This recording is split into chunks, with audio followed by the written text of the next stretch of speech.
بسم اللہ الرحمن الرحیم۔ الحمد للہ رب العالمین والصلاة والسلام علی سید الانبیاء والمرسلین واصحابہ اجمعین، اما بعد فاعوذ باللہ من الشیطان الرجیم، بسم اللہ الرحمن الرحیم۔ وقال النبی کریم صلی اللہ علیہ وسلم ان القبر اول منازل الاخرہ فإن نجا منه احد فما بعد ايسر منه وإن لم ينج منه فما بعد اشد منه۔ صدر محترم اور میرے اسلامی بھائیوں، آج میں جس عنوان کو لے کر حاضر ہوا ہوں وہ ہے قبر آخرت کی منزلوں میں سے پہلی منزل ہے۔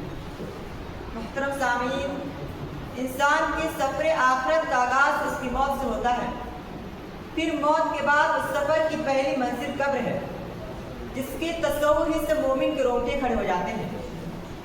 حضرت عثمان بن عفان رضی اللہ عنہ کے غلام ہانی کا بیان ہے کہ حضرت عثمان رضی اللہ عنہ جب قبر پر کھڑے ہوتے تو اتنا روتے کہ آپ کی داڑھی مبارک تر ہو جاتی۔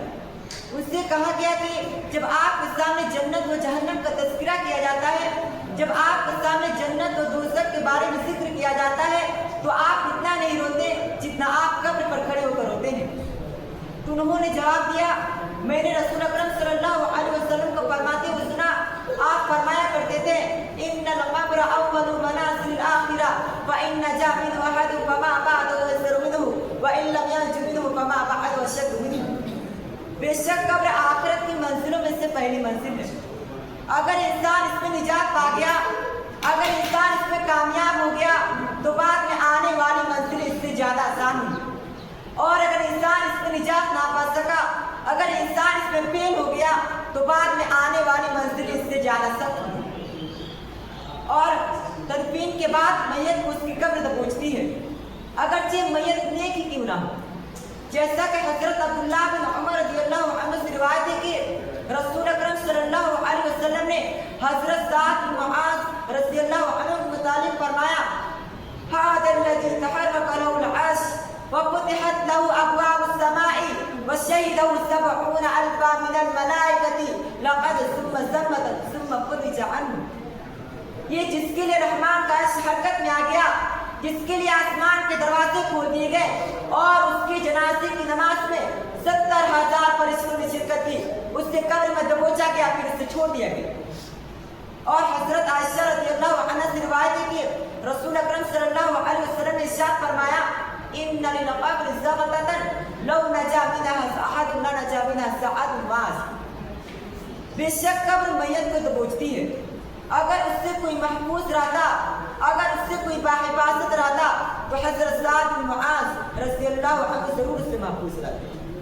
محترم سامعین، یاد رہے کہ حضرت سعد بن معاذ رضی اللہ عنہ کو قبر میں دبوچنے کے سبب کے بارے میں الحکیم ترمذی نے ذکر کیا ہے کہ وہ پیشاب کے چھینٹے سے بچنے میں کوتاہی کرتے تھے، اس وجہ سے قبر میں دبوچا گیا۔ اور بعض محدثین نے کہا ہے کہ قبر ہر نیک و بد کو دبوچتی ہے، لیکن مسلمان اور کافر میں فرق یہ ہے کہ کافر کو ہمیشہ اس سے دوچار ہونا پڑتا ہے، اور مومن کو جب قبر میں دفنایا جاتا ہے تو اسے قبر دبوچتی ہے، پھر اس کے لیے کھلی ہو جاتی ہے۔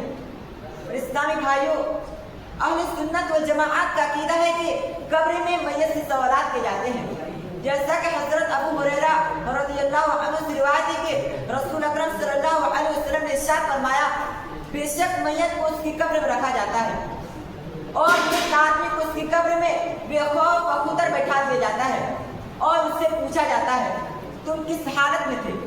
وہ کہتا ہے میں اسلام کی حالت میں تھا۔ پھر اس سے پوچھا جاتا ہے یہ شخص کون ہے؟ وہ کہتا ہے محمد صلی اللہ علیہ وسلم، جو کہ اللہ کے بندے اور اس کے رسول ہیں۔ آپ ہمارے پاس اللہ کی نشانیاں لے کر آئے تو ہم نے آپ کی تصدیق کی۔ پھر اس سے پوچھا جاتا ہے کیا تم نے اللہ کو دیکھا ہے؟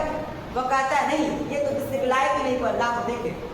پھر جہنم کی طرف اس کے لیے ایک چھوٹا سا سوراخ کیا جاتا ہے، چنانچہ وہ جہنم کی آگ کی طرف دیکھتا ہے جس کے شعلے ایک دوسرے کو کھانے ہوتے ہیں۔ پھر اس سے کہا جاتا ہے دیکھو اللہ تعالیٰ نے تمہیں کیسے اس سے بچا لیا۔ پھر جنت کی طرف اس کے لیے ایک چھوٹا سا سوراخ کیا جاتا ہے، چنانچہ وہ جنت کی شادابی اور اس کی نعمتوں کو دیکھتا ہے۔ پھر اس سے کہا جاتا ہے یہی تمہارا ٹھکانہ ہے۔ اور یہاں یہ تمہارا ٹھکانا ہے کیونکہ تم ایمان کرتے اور اسی پر تمہاری موت آئی اور انشاءاللہ تعالی تمہیں دوبارہ اسی پر اٹھایا جائے گا. یہی سے میں اپنی باتوں کو ختم کرتا ہوں. آخر میں دعا کو عالم کی باتوں سے ہم تمام